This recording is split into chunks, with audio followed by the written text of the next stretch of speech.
ખેડા કલેક્ટરે press conference યોજી હતી। અમિતભાઈ પ્રકાશ યાદવે પ્રેસ કોન્ફરન્સ યોજી હતી। તેમણે કહ્યું કે 9 તાલુકા પંચાયત, 1 મનપા, 4 નગરપાલિકાની ચૂંટણી યોજાશે। ખેડા જિલ્લા પંચાયતની 42 બેઠકો પર ચૂંટણી થનાર છે। નડિયાદ મનપાના 13 વોર્ડની 52 બેઠક પર ચૂંટણી થશે। કઠલાલ, કપડમંજ, ઠાસરા, કણજરી નગરપાલિકાની ચૂંટણી થશે। મહેમદાબાદની 3, મહુધાની 1 બેઠક પર પેટા ચૂંટણી થનાર છે। જિલ્લા પંચાયતમાં ટોટલ 42 બેઠકો માટે આ સામાન્ય ચૂંટણી યોજનાર છે।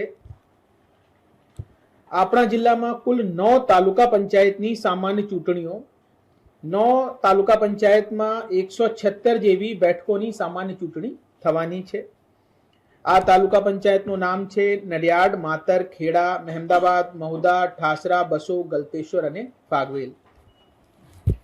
નડિયાદ મહાનગરપાલિકામાં કુલ 13 વોર્ડની ચૂંટણી થવાની છે।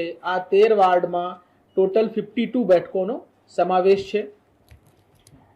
કુલ 4 નગરપાલિકાઓની પણ સામાન્ય ચૂંટણી થવાની છે। એમાં ટોટલ 25 વોર્ડની અંદર 100 બેઠકો માટે એ સામાન્ય ચૂંટણી થશે। કપડવંજ, કણજરી, કઠલાલ અને ઠાસરા આ નગરપાલિકાઓમાં સામાન્ય ચૂંટણી થવાની છે। સાથે સાથે મહેમદાબાદ નગરપાલિકાના વોર્ડ નંબર 1ની 2 બેઠક અને વોર્ડ નંબર 5ની 1 બેઠક, આ મળીને 3 બેઠકોની પેટા ચૂંટણી પણ આ વખતે થઈ રહી છે।